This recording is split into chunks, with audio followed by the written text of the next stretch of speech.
Lonwabo's recipes. Lonwabo was a 10-year-old boy. He lived with his mother and grandmother.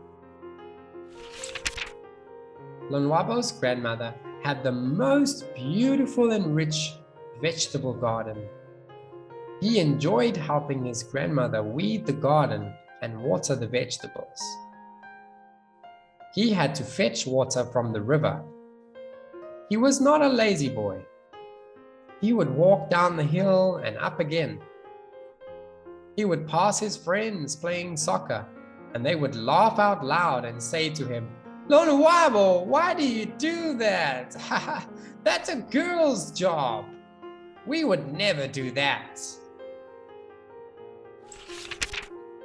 Lonwabo laughed them off and continued with his journey. He would think about all the happy times with his grandmother in the garden. These thoughts made him forget about the long journey and about his friends' comments. He liked guessing how many carrots would be in each bunch before his grandmother pulled them out of the ground.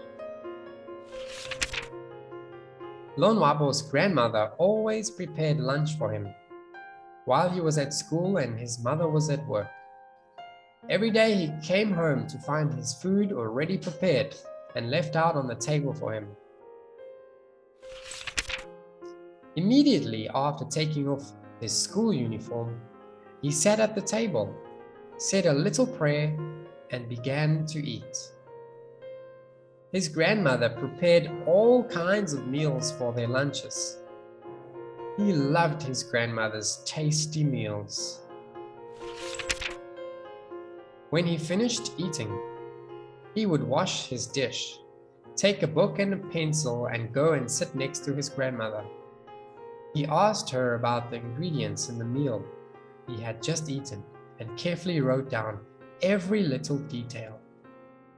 He told himself that when he grows up, he is going to open his own restaurant.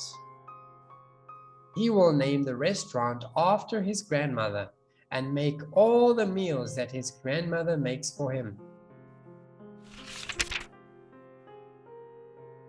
Ibongweni.